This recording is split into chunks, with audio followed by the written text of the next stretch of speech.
Paano makakuha ulit ng SSS ID kung nawala ito? Naiwala mo ba ang iyong SSS ID mga idol? O kaya naman, ninakaw ang bag o wallet mo at kasama doon ang iyong UMID ID? Narito ang mga hakbang mga idol na maaari mong gawin para makakuha ulit ng panibagong SSS ID. Kailangan mo lang ihanda itong mga sumusunod. Una, valid ID bilang supporting document.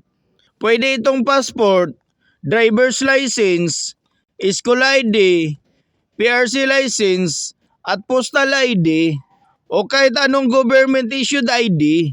Kung wala kang ibang valid ID, pumunta sa SSS branch at humingi ng instructions. May special process para sa lost ID. Pangalawa, pumunta sa pinakamalapit na SSS branch.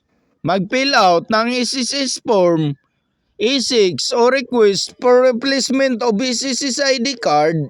Maaari kang mag-download ng form na ito sa SSS website o kumuha sa SSS branch at ipaalam sa staff na nawala ang ID mo at kailangan mo ng replacement. Magbayad ng 140 pesos para sa replacement fee. Pagkatapos mo magbayad, proceed ka na sa biometric capture. Sa branch, kukunan ka ng photo, fingerprints, at signature para sa bagong ID. Siguraduhin tama ang lahat ng impormasyon para walang delay sa ID release. Mag-aantay lang kayo mga idol para sa releasing ng iyong ID. Karaniwan, matatanggap mo ang bagong SSS ID sa loob ng 1 o 2 buwan. Depende sa schedule ng branch o sa delivery sa bahay. Pwede rin mag-follow up gamit ang tracking number o sa SSS website.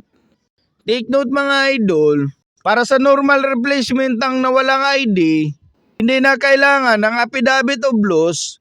Dalhin lang ang valid ID, mag-fill out ng form, at bayaran ang replacement fee.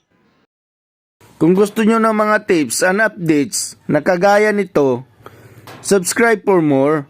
Thank you for watching.